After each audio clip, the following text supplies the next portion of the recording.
So hi there, it's Happy New Year 2026, can you believe it? And I certainly can't. It feels like this is an extension of December, but I'm sure by February I'll believe that we're in the new year. There's been something on my mind which has really been bothering me, and it's affected one or two of my patients in the last year, and I think everyone needs to be aware of what's happening.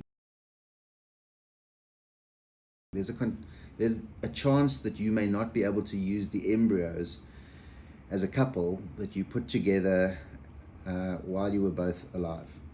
And that sounds ridiculous, but when you produce embryos, you're creating the potential to obviously have offspring in the future.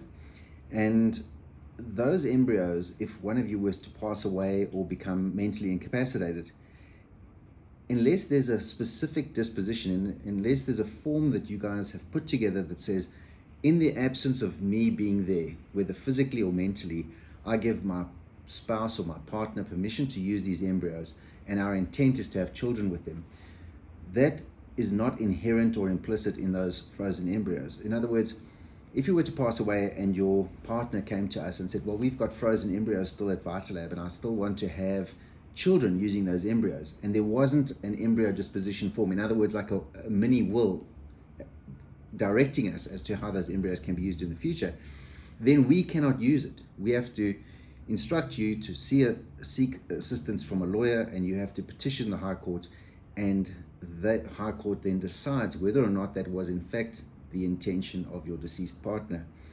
And assuming that they find in your favor, you then can use those embryos in their absence.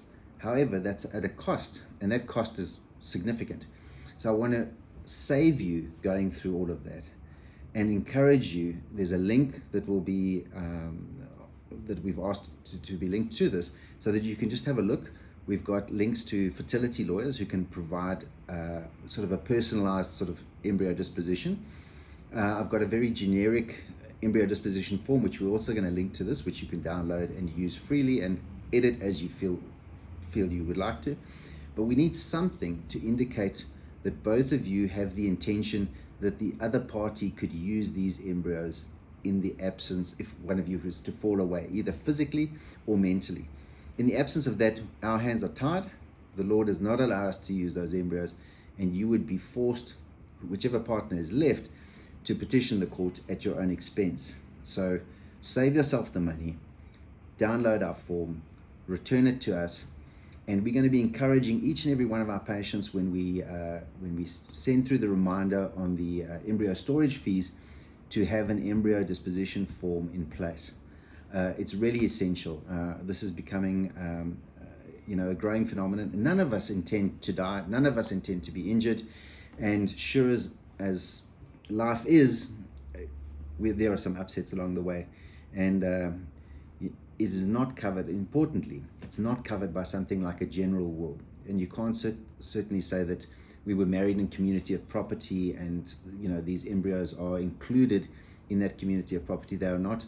They're legally seen as a completely separate entity. So follow my advice, save yourself some money in the future, and get that embryo disposition form.